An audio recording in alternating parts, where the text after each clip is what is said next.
Yeah, interesting conversation with the man this evening. A man that through, I guess, if you will, the things of this world, I greatly respect and idolize.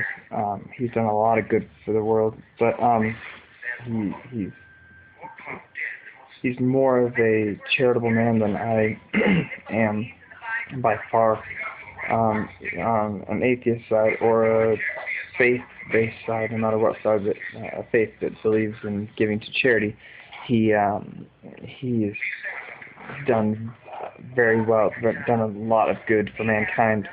Um, but I was talking to him, and we were talking about the Book of Mormon and the Book of Mormon, I guess, Mormonism in general, and we were talking a lot about prophets and apostles, and I brought up to him the the point in the Bible, or the part in the Bible where they point to try to prove their theology that the church has to be led with prophets and apostles, and it was the part in the Bible where it says that having been built upon, or having the church is built upon prophets and apostles, with Jesus Christ being the chief cornerstone.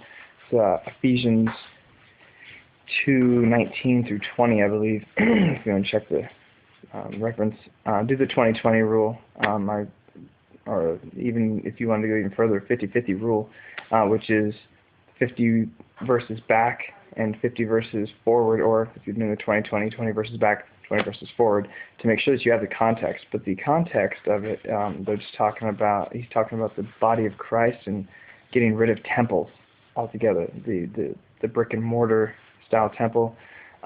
He says that because of Jesus Christ, there is no more temples, there is no more this brick and mortar building. The temple, the dwelling place for God, is now within people, and he says the church has been built upon prophets and apostles, Jesus Christ being the chief cornerstone.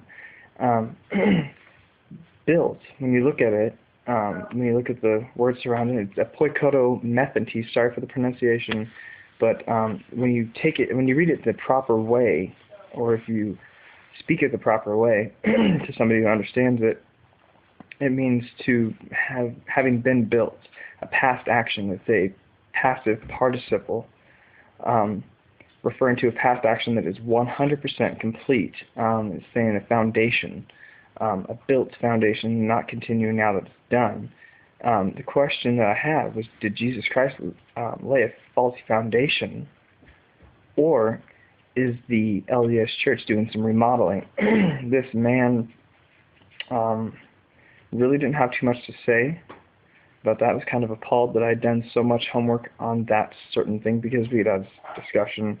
I was telling him about the great things that LDS people have done as far as this world goes, and their charity and their food storage and their morals, and their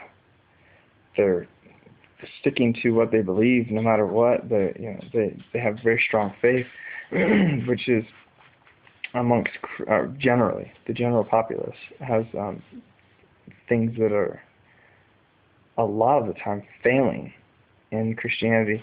So I was telling him all the things he said. Sounds like we're being led by prophets and apostles, huh? And I said, well, Joe, I'll get back to you on that. And so I did my homework and showed it to him. He really didn't have too much to say about that. But then I told him there's also other things that, if Joseph Smith is a true prophet, blank slate, okay, then let's see what he has said, his words. And I brought up the fact that Joseph Smith has said there are men on the moon dressed like Quakers. And he said, he did not say, he got really defensive at this point. He did not say that. That's a bunch of, nah, he wouldn't even finish the sentences. He was just trying to come up with this, that's bull crap, you're just making that up, or the people that you were reading that from are just making that up. And so I got the context for it. And Volume 3, page 263, I believe, in Young Women's Journal, where Joseph Smith says that they're inhabitants on the moon, and but I didn't have the context at the time, but he said that was crap when I said that the anachronisms in the Book of Mormon proved that it could not have been given by God. He said, what do you mean? I said, well, the fact that they used Bible before the word Bible was around, the fact that they used Jesus when it says in the Bible that Jesus' name and his where he was going to be born was going to be a secret, but yet they nailed it, supposedly nailed it years and years and years before it happened. He said that I didn't know what I was talking about, and I see this generally with a lot of LDS, the backpedaling effect. When you say something that they don't like, something that doesn't fit what they believe, then they get really defensive and they backpedal with you and just tell you that you are the fool. You don't know what you're talking about, or you don't have to read into context. So to LDS, I have this question: am I correct, or am I just making this up? Now, for those who say I'm making it up, please message me personally, and I will give you the context. For those that have any messages saying other things that refute Mormonism, please.